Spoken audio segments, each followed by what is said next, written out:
Super Tuesday মার্কিন president নির্বাচনের দলীয় প্রাথমিক বাছাই প্রক্রিয়ার অন্যতম গুরুত্বপূর্ণ ও ব্যস্ততম একটি দিন। আসছে নভেম্বরে যুক্তরাষ্ট্রের পরবর্তী প্রেসিডেন্ট নির্বাচন অনুষ্ঠিত হবে। এর আগে এবার সুপার টুইসডে অনুষ্ঠিত হতে যাচ্ছে আজ। কি হয় বিশেষ এই দিনে? কেনই বা জটিল নির্বাচনী প্রক্রিয়ায় দিনটি এত গুরুত্বপূর্ণ? এমন প্রশ্ন জনে মনে। চলুন জেনে নেওয়া যাক। মার্কিন প্রেসিডেন্ট নির্বাচনে লড়তে হলে প্রার্থীকে আগে নিজ দলের তীব্র প্রতিদ্বন্দ্বিতার মুখোমুখি হতে হয়। জিতে আসতে হয় অঙ্গরাজ্যগুলোর প্রাথমিক বাছাই প্রক্রিয়ায়।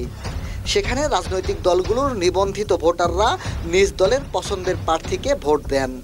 এরপরেই দলের সমন্বয়ে বিজয়ী প্রার্থী দলের মনোনয়ন পান। সুপার টুইসডেতে একসঙ্গে 1 ডজনের বেশি অঙ্গরাজ্যে প্রাথমিক ও কাকাসে ভোট হয়।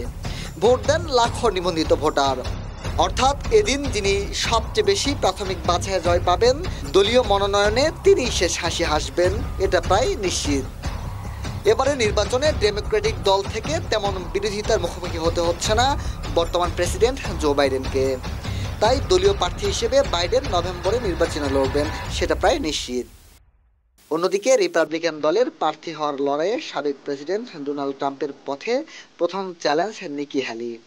ট্রাম্প হ্যালির এ লড়াইয়ে 5 মার্চের সুপার টুইসডে স্পষ্ট ব্যবধান গড়ে দেবে।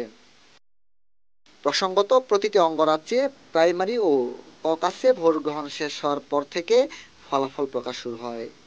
সাধারণত স্থানীয় সময় সন্ধ্যা 7টা বা তার পরে ফলাফল জানা যাবে। মিনহাজুল ইসলাম, ঢাকা রিপোর্ট 24.com।